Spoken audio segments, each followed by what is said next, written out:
So let's chat about something that low-key drives every high-end Android phone, the chip inside. Most people don't really think about it, but yeah, that little processor is doing all the heavy lifting. And when it comes to flagships like the Galaxy S25 Ultra, it's usually a Snapdragon chip running the show. Qualcomm's Snapdragon 8 series has basically been the MVP of Android performance for a while now. But here's the thing. Every time they drop a new version, the price ticks up. And naturally, phone prices follow. It's kind of become a pattern: new chip, better performance, and yeah, your wallet cries a little harder. But here's the plot twist. There's talk going around from a pretty solid leaker, no less, that the next-gen chip, the Snapdragon 8 Elite Gen 2, might actually not get a price hike. Wild, right?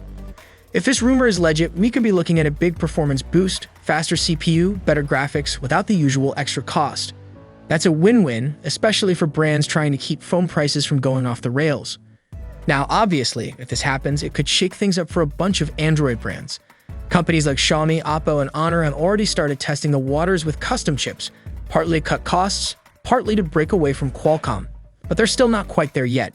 Samsung, though, Samsung's the wild card. There's been buzz about them ditching Snapdragon altogether for their next Galaxy S26 phones and going all in on their own Exynos 2600 chip. Could happen. Maybe.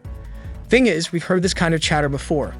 And while Samsung does use Exynos in some regions, most of their flagships, especially the ones that get the most attention, still run Snapdragon. So until they actually pull the trigger, I'm keeping my expectations in check. But if Qualcomm really keeps prices steady this time, Samsung might have less reason to switch. That could mean more money to spend on other upgrades, better cameras, sharper displays, beefier batteries.